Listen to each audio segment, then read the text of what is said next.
অনেক কষ্ট এবং উন্নয়নমূলক কাজের পর কলকাতা মেট্রো লাইন 2 এর এসপ্ল্যানেড থেকে হাওড়া ময়দান সেকশনটি 6 মার্চ 2024-এ প্রধানমন্ত্রী নরেন্দ্র মোদীর দ্বারা উদ্বোধন করার কথা রয়েছে। পাশাপাশি লাইন 3 এর অধীনে তারাতলা থেকে মাঝেরহাটের কাটা অংশগুলো এবং কবি সুভাষ অর্থাৎ নিউ গড়িয়া থেকে হেমন্ত মুখোপাধ্যায় অর্থাৎ রুবি মেট্রো লাইন 6 এর উদ্বোধনও করবেন সেদিন নরেন্দ্র মোদী।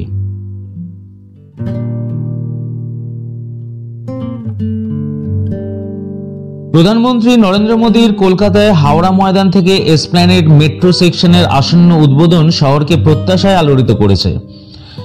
এই ইভেন্টটি কলকাতার পরিবহন পরিকাঠামোতে একটি বিশাল অগ্রগতির ইঙ্গিত দিচ্ছে।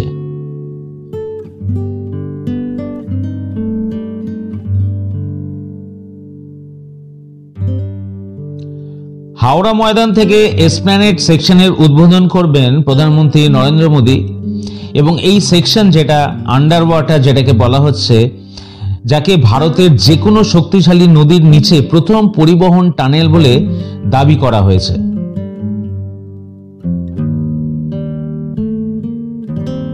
আর হাওড়া ময়দান থেকে এসপ্ল্যানেড মেট্রো সেকশন শুধু আরেকটি রেল লাইন নয়, এটি ইঞ্জিনিয়ারিং দক্ষতার কিন্তু একটি কৃতিত্ব। এই বিভাগটি গর্বের সাথে একটি প্রধান নদীর নিচে ভারতের প্রথম পরিবহন টানেল হওয়ার শিরোনাম দাবি করছে, হুগলি নদীর তলদেশ দিয়ে, যা কলকাতা এবং হাওড়াকে ভাগ করেছে। অধিকন্তু হাওড়া মেট্রো স্টেশনটি দেশের গভীরতম মেট্রো স্টেশনে পরিণত হতে চলেছে, যা ভূগর্ভস্থ পরিবহন পরিকাঠামোতে ভারতের অগ্রগতি প্রদর্শন করছে।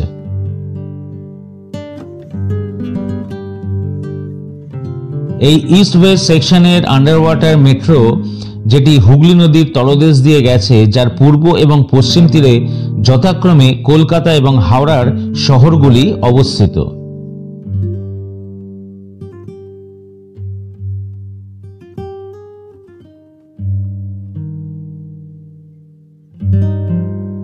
কলকাতা মেট্রো 2023 সালের এপ্রিলে ইতিহাস তৈরি করেছিল, যখন এর রেক দেশে প্রথমবারের মতো হুগলি নদীর নিচে একটি টানেলের মধ্য দিয়ে চলেছিল।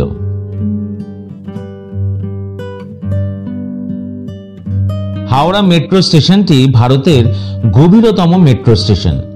হাওড়া ময়দান এবং এসপ্ল্যানেডের মধ্যে 4.8 কিলোমিটার প্রসারিত লাইনটি হল হাওড়া ময়দান এবং আইটি হাব সল্টলেক সেক্টর 5 এর মধ্যে ইস্ট ওয়েস্ট মেট্রো বা পূর্ব পশ্চিম মেট্রো করিডোরের দ্বিতীয় অংশ।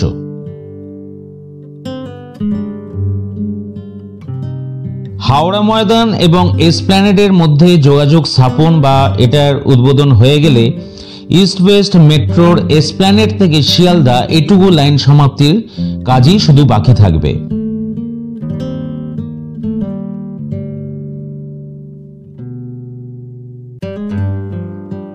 মনে করা হয় 31 আগস্ট 2019-এ মধ্য কলকাতার বউবাজারে একটি জলজ বিস্ফোরণের কারণে এই প্রকল্পের সমাপ্তি কিছুটা বিলম্বিত হয়েছে, যার ফলে ভূগর্ভ মারাত্মকভাবে তলিয়ে যায় এবং সেখানে বেশ কয়েকটি ভবন ধসে পড়ে এবং 2022 সালে একই জায়গায় আরও দুটি জল ফুটো হওয়ার ঘটনা ঘটে। টানেলিং এবং নির্মাণ কাজের সময় এই ঘটনাটা ঘটে, তার জন্য এই আন্ডার ওয়াটার মেট্রোর কাজ কিছুটা দীর্ঘায়িত হয়েছে বলে ধারণা করা হয়। পূর্ব পশ্চিম মেট্রোর মোট 16.6 কিলোমিটার দৈর্ঘ্যের মধ্যে ভূগর্ভস্থ করিডোরটি 10.8 কিলোমিটার হাওড়া ময়দান এবং ফুলবাগানের মধ্যে। হুগলি নদীর তলদেশে এই যে অংশটি, এটি টানেল সহ বিস্তৃত।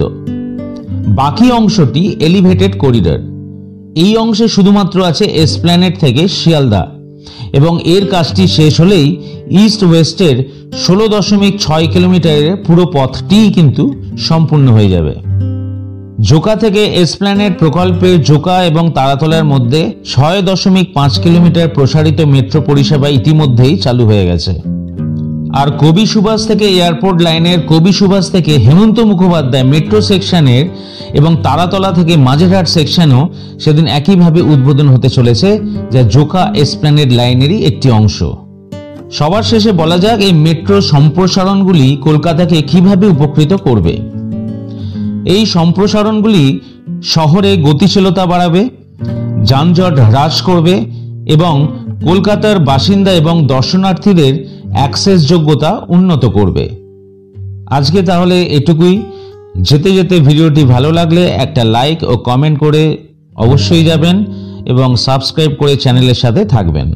এলাম।